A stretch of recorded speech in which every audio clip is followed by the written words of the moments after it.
ఆచి చికెన్ మసాలా. తెలంగాణలో సూర్యుడు సుర్రుమంటున్నాడు. రికార్డు స్థాయి ఉష్ణోగ్రతలతో ప్రజలు ఉక్కిరిబిక్కిరవుతున్నారు. దాదాపు అన్ని జిల్లాల్లోనూ ఇదే పరిస్థితి కనిపిస్తుంది. తీవ్ర వడగాలులు, ఉక్కపోతతో ప్రజలు అల్లాడిపోతున్నారు. రానున్న వారం రోజుల్లో ఉష్ణోగ్రతలు మరింత పెరుగుతాయని అప్రమత్తంగా ఉండాలని వాతావరణ శాఖ అధికారులు హెచ్చరిస్తున్నారు. అత్యవసరమైతే తప్ప ఇళ్ల నుంచి ఎవరూ బయటకు రావద్దని సూచిస్తున్నారు. ఇక వడదెబ్బ కారణంగా రాష్ట్ర వ్యాప్తంగా 4 ప్రాణాలు కోల్పోయారు. నిజామాబాద్లో రాష్ట్రంలోనే అత్యధికంగా 43.2 డిగ్రీ సెల్సియస్ ఉష్ణోగ్రత నమోదైంది.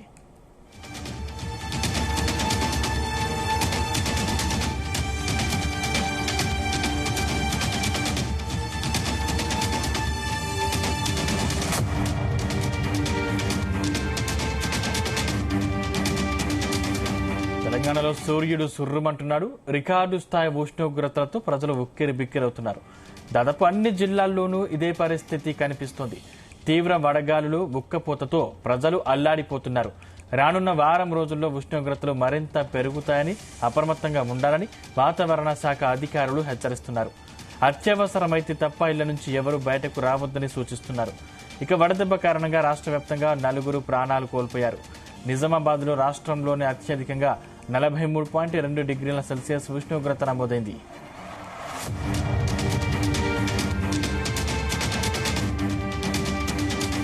ఇదే అంశానికి సంబంధించిన మరిన్ని డీటెయిల్స్ మా ప్రతినిధి రాజు పటేల్ అందిస్తారు. రాజు Patel, good morning Sandeep.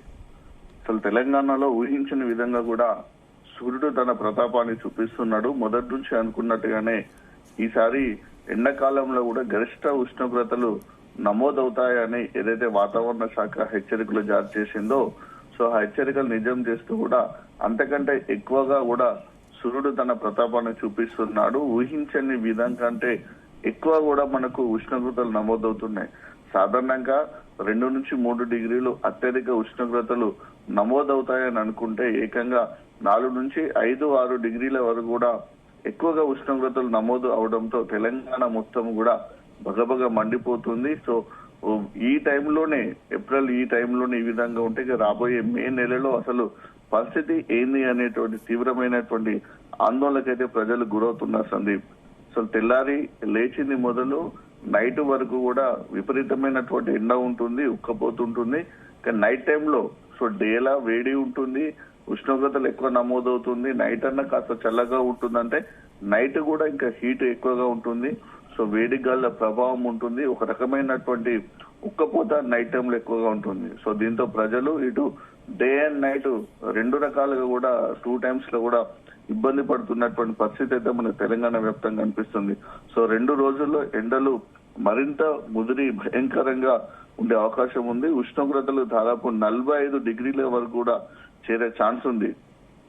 So ఒకవైపు ఎండలు, ఉష్ణోగ్రతతో పాటు వడగాళ్ల ప్రభావం కూడా చాలా ఎక్కువగా ఉంటుంది. సో వడదెబ్బతోటి నిన్న తెలంగాణ వ్యాప్తంగా కూడా 4 మరణించడం జరిగింది. అంటే ఇది హై రేషియో అనే చెప్పవచ్చు. వడదెబ్బ కూడా 4 ఒకే రోజు మరణించడం అనేది కూడా జిల్లాలో కూడా సాధారణం కంటే మనకు 3 నుంచి 5 డిగ్రీల ఉష్ణోగ్రతలు ఎక్కువగా నమోదు. రాజు పటేల్, కంటిన్యూ. సందీప్, ఇప్పుడు ఇలాంటి సిచ్యువేషన్ లో ప్రజలైతే తీవ్రమైనటువంటి ఇబ్బందులకు గురవుతున్న పరిస్థితి కనిపిస్తుంది. ఒక రకంగా చూడాలంటే మనకు తెలంగాణలో నిప్పుల వర్షం, ఎండ వర్షమే కురుస్తుందని మనం చెప్పవచ్చు. సో ఉదయం 10 గంటల తర్వాత అసలు మనం బయటికి రావాలంటేనే జంకుతున్నటువంటి సిచ్యువేషన్ అయితే కనిపిస్తుంది. సో రానున్న వారం రోజులు హీట్ వేవ్స్ ప్రమాదం ఎక్కువగా పొంచి ఉంది. సో ఉష్ణోగ్రతలు కూడా ఎక్కువగా నమోదయ్యే అవకాశం ఉంది. ఇక వాతావరణ శాఖ ఇచ్చినటువంటి ఇన్ఫర్మేషన్ ప్రకారం నిన్న నిజామాబాద్ జిల్లాలో 43.2 డిగ్రీల సెల్సియస్, ఆ తర్వాత నల్గొండలో 43.1, కామారెడ్డిలో 42.9, ఆదిలాబాద్ లో 42.8, జగిత్యాల జిల్లాలో 42.8, గద్వాల్, ములుగు, నిర్మల్ ఈ 3 జిల్లాలో కూడా 42.8, ఆసిఫాబాద్, మెదక్, నాగర్ కర్నూల్, సిద్దిపేటలో 42.7, సిరిసిల్ల, సూర్యాపేట, భద్రాద్రి కొత్తగూడెం, కరీంనగర్ ఈ జిల్లాలో 42.5 డిగ్రీలు, ఇక జనగాం, హన్మకొండలో 42.2 డిగ్రీల చొప్పున కూడా ఉష్ణోగ్రతలు నమోదయ్యాయి. సో హైదరాబాద్ సిటీలో కూడా సో నిన్న 40 డిగ్రీ సెల్సియస్ ఉష్ణోగ్రతలు కూడా నిన్న రీచ్ కావడం జరిగింది. హైదరాబాద్ సిటీలోని హిమాయత్ నగర్ లో 40.6 డిగ్రీల సెల్సియస్ ఉష్ణోగ్రత నమోదైంది. ఆల్మోస్ట్ హైదరాబాద్ సిటీలో కూడా మనకు ఉష్ణోగ్రతల రేషియో కూడా క్రమక్రమంగా పెరుగుతూనే ఉంది. ఇక వడదెబ్బతోటి నిన్న 4 చనిపోయారు. హన్మకొండ జిల్లా దర్గా కాజ్పేట చెందినటువంటి ఎండి అఫ్జల్, ఇతని వయసు 28 ఇయర్స్. వరంగల్ జిల్లా దుగ్గొండి మండలం బిక్కాజిపల్లి గ్రామానికి చెందినటువంటి గాదం వినయ్ కుమార్ 35 సంవత్సరాలు. కామారెడ్డి జిల్లా దోమకొండ మండలం అంచనూరుకు చెందిన గిరిగంటి మారుతి, ఇతను వృద్ధుడు 70 సంవత్సరాలు. భద్రాద్రి కొత్తగూడెం జిల్లా పాల్వంచ పట్టణం పరిధి కరకువాకు చెందినటువంటి వై చంద్రశేఖర్, ఇతని వయసు 30 ఇయర్స్. వడదెబ్బ కారణంగా అస్వస్థకు గురై వీళ్ళు ప్రాణాలు కోల్పోవడం జరిగింది. అంటే దాదాపు ముగ్గురులో ఎండి అఫ్జల్ గాని 28 ఇయర్స్, అలానే Maruti Vinay Kumar 38 years, Chandrashekar 30 years. Almost వీళ్ళు ఎంగేజ్ అనే చెప్పుకోవచ్చు. సో అంటే ఆరోగ్యంగా ఉన్న వాళ్ళకు కూడా వడదెబ్బ ప్రభావంతో కూడా చనిపోతున్నటువంటి ఘటన అయితే నిన్న జరిగింది. సో దీంతో ఎవరు మనకు యువకులైనా, చిన్నపిల్లలైనా, వృద్ధులైనా సరే, మహిళలైనా సరే ఎట్టి పరిస్థితుల్లో కూడా చాలా జాగ్రత్తగా ఉండాలని కూడా నిన్నటి మరణాలు అయితే హెచ్చరికలు జారీ చేసినట్టుగా చెప్పవస్తుంది.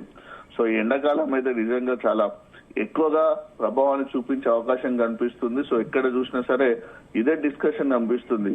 ఏంది ఈ ఎండలు, ఏంది ఇంతగానం కొడుతున్నాయి, అసలు రాబోయే రోజుల్లో మన పరిస్థితి ఏంది, కనీసం బయట పనులు చేసుకోవడానికైనా అవకాశం ఉంటుందా లేదా అనేటువంటి భయం ఒకవైపు, ఈ వడగాళ్ల ప్రభావంతో, ఎండ ప్రభావంతో ఎట్లా తట్టుకోవాలనేటువంటి ఒకవైపు.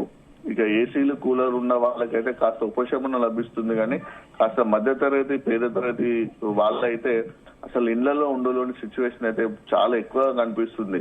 సో బయట పడుకుందామన్నా కూడా ఈ వడగళ్ల ప్రభావం చాలా ఎక్కువగా ఉంటుంది. కాబట్టి కంప్లీట్ గా కూడా ఒక ఉక్కిరి బిక్కిరి వాతావరణం అయితే మనకు ఈసారి కనిపిస్తుంది. రాబోయే రోజుల్లో ఈ ప్రభావం అయితే చాలా ఎక్కువగా ఉండే అవకాశం ఉంటుంది. సో ఇలాంటి పరిస్థితుల నేపథ్యంలో అటు వైద్య నిపుణులు కానీ, వెదర్ ఎక్స్పర్ట్స్ కూడా ప్రజలు చాలా జాగ్రత్తగా ఉండాలని చూపిస్తున్నారు. ఎందుకంటే వాటర్, బాడీ డీహైడ్రేషన్ కాకుండా ఉండడానికి రెగ్యులర్ గా వాటర్ తీసుకోవాలి. మనకు దాహం అయినా కాకపోయినా సరే 1 అవర్ కోసారి మినిమం 1/2 లీటర్ నుంచి 1 లీటర్ వరకు వాటర్ తీసుకోవడం కానీ, కొబ్బరి నీళ్ళు తాగడము, జ్యూసులు, నిమ్మరసాలు లాంటి ఖచ్చితంగా లిక్విడ్ కి సంబంధించినటువంటి ద్రవ పదార్థాలు ఎక్కువగా తీసుకోవాలని సూచిస్తున్నారు. బాడీ డీహైడ్రేషన్ కాకుండా కంపల్సరీ కాపాడాలంటున్నారు. సో ఎండాకాలంలో కూడా టీలు, కాఫీలు, నూనెలో వేయించినటువంటి పదార్థాలు, ఫ్రైడ్ ఐటమ్స్ కూడా దూరంగా ఉండాలని చూపిస్తున్నారు. ఇక వడదెబ్బ తగలకుండా కూల్ ప్లేస్ లో ఉండాలని చూపిస్తున్నారు.